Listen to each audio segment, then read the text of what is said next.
I know, you see that? Cats playing synthesizers? I mean, they don't even have fingers. How would they? Oh, hey, I didn't even see you there. I'm Strobe, and welcome back to my third video of 2016. One of the things I get asked about a lot from DJs is how to make their own edits. What I'm talking about are shorter custom edits for your own sets. So that's what we're going to tackle in this video. Most of you probably have a copy of Ableton. If you don't, you can head over to ableton.com and copy yourself a free demo, but these things will work in any digital audio workstation. So the first thing you have to do is drop the track you want to edit onto an audio channel. For this example, I'm going to use a record I remixed recently.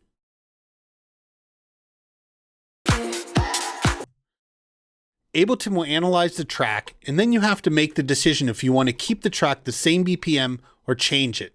If you plan on keeping it the same BPM, then you're going to check the tempo, turn warp off, and then go ahead and set the master BPM to whatever the track's original tempo is. Now I know that this track is 125, so I'm going to double click. I'm going to type in 125, enter. If you plan on increasing or decreasing the BPM, then you're going to be dealing with Ableton's warp feature, which we'll get to in another video. So for now, we're going to show you how to do this using the track's original BPM. I like to use the metronome feature to make sure that the track is lined up all the way through.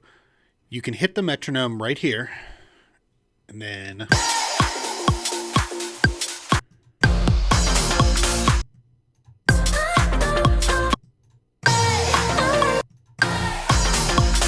so as you can hear, it's pretty spot on. So you can turn the metronome off. And I also like to make sure that the track is starting at the very beginning. Move it all the way to 1. That way you get an actual indication of how long your track is, which you can see down here. The next step is going through your track and making splits at the main transitional points or whatever parts you want to cut out. You can even color code the sections. Once you've done that, you can just cut the track down to the desired length or take the opportunity to remove any undesired parts, breakdowns, verses, etc. This is a great way to make unique versions for your sets. So if we listen, right here is where beat comes in. This is the first verse. Bridge.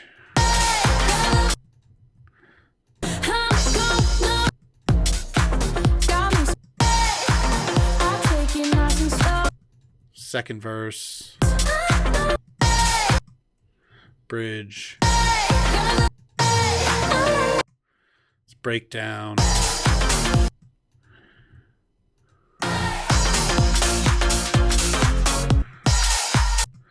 And right there's the outro. Like I said, you can go in, color code them, do whatever you want.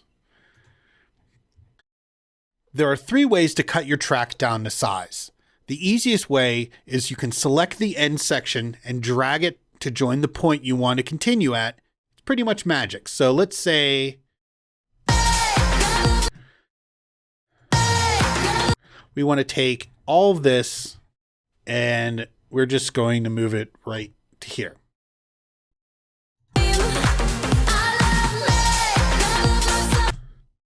Bingo.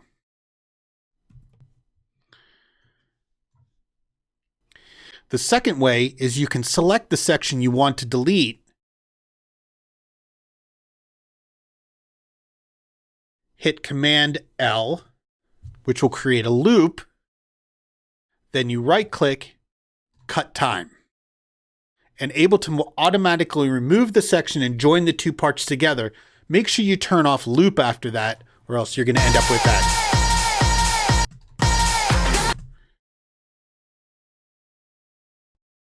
The last way is just like the other, where you select the section you want to delete, but this time you actually hit delete. Then you can manually select the remaining clips and drag them over yourself. You join them and